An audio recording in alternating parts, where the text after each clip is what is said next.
The concept of self-help has become incredibly popular in today's society, with countless books, podcasts, and videos, all promising to help us improve our lives and become the best versions of ourselves.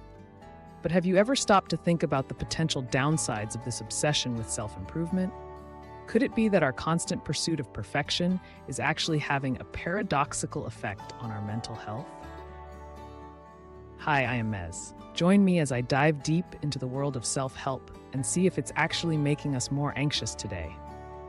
The central issue here is that while self-help aims to improve our lives, it may inadvertently increase anxiety and pressure to constantly improve.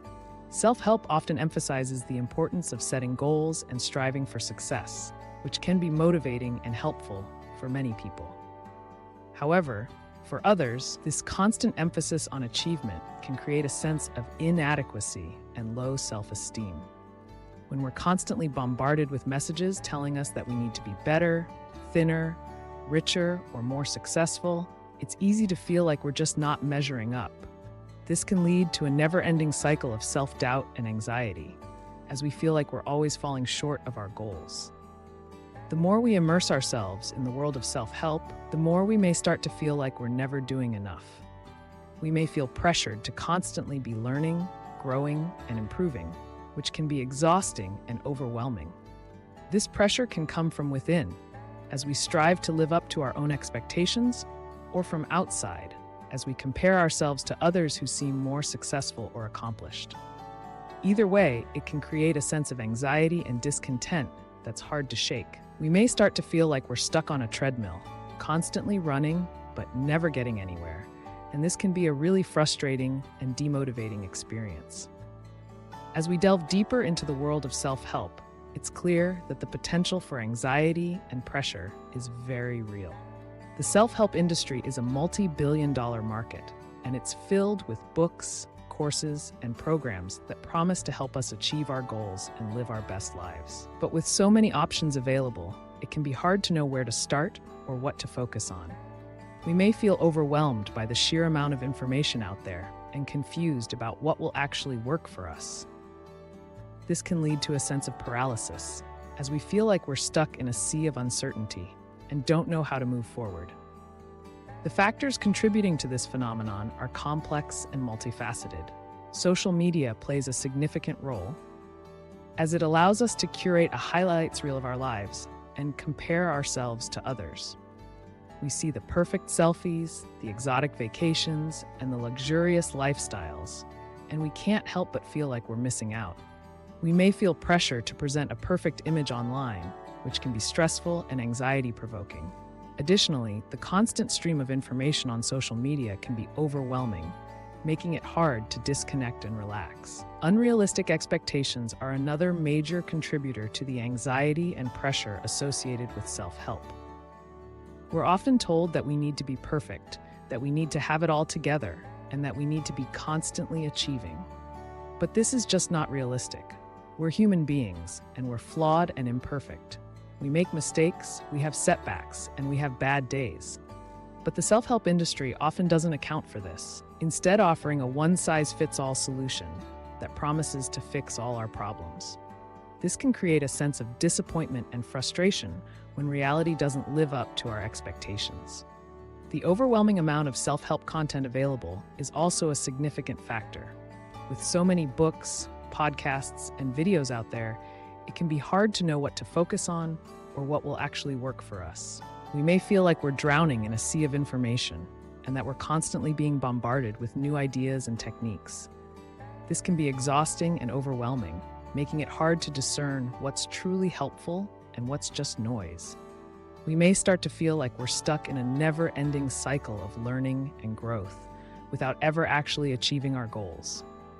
The impact of social media on our self-help journey cannot be overstated. On the one hand, social media can be a powerful tool for connecting with others and finding support and motivation. On the other hand, it can also be a source of anxiety and pressure. As we compare ourselves to others and feel like we're not measuring up, we may feel like we need to present a perfect image online, which can be stressful and anxiety-provoking. Additionally, the constant stream of information on social media can be overwhelming, making it hard to disconnect and relax. I'd like to share a personal story that illustrates the conflict between the desire for self-improvement and the anxiety it can cause. I've always been someone who's interested in self-help and personal development, and I've spent countless hours reading books, listening to podcasts, and attending seminars. But as time went on, I started to feel like I was getting more and more anxious rather than less. I felt like I was constantly striving for perfection and that I was never doing enough. I started to feel burned out and exhausted, and I realized that I needed to take a step back and reevaluate my approach to self-help. As I reflected on my experiences, I realized that I had been putting too much pressure on myself to achieve my goals. I had been setting unrealistic expectations and beating myself up over my mistakes. I had been comparing myself to others and feeling like I wasn't measuring up, and I had been neglecting my own needs and well-being in the process. I realized that I needed to take a more balanced and mindful approach to self-help, one that prioritized my own well-being and happiness above all else. I started to focus on self-care and self-compassion rather than constant self-improvement. I started to prioritize my own needs and desires rather than trying to live up to someone else's expectations. And I started to practice mindfulness and meditation, which helped me to stay present and focused in the moment. It wasn't always easy, and there were still times when I felt anxious or overwhelmed. But overall, I found that this approach helped me to feel more grounded and at peace. And it allowed me to approach self-help in a more sustainable and enjoyable way. As I look back on my journey, I realized that the key to successful self-help is finding a balance between improvement and self-acceptance. It's okay to strive for more, but it's also important to appreciate what we already have. It's okay to make mistakes, and it's okay to not be perfect. The most important thing is to prioritize our own well-being and happiness, and to approach self-help in a way that feels authentic and sustainable for us. By doing so, we can create a more positive and supportive relationship with ourselves, and we can achieve our goals in a way that feels fulfilling and enjoyable. In conclusion, while self-help can be a powerful tool for personal growth and development, it's clear that it can also have some unintended consequences. The pressure to constantly improve, the influence of social media, and the overwhelming amount of information available can all contribute to anxiety and stress. But by approaching self-help in a more mindful and balanced way, we can mitigate these effects and create a more positive and supportive relationship with ourselves. If you've struggled with the pressure to constantly improve or the anxiety that can come with self-help, I'd love to hear about your experiences in the comments below. And if you're looking for more strategies on how to manage anxiety and cultivate a more positive mindset, be sure to check out my next video on mental health strategies.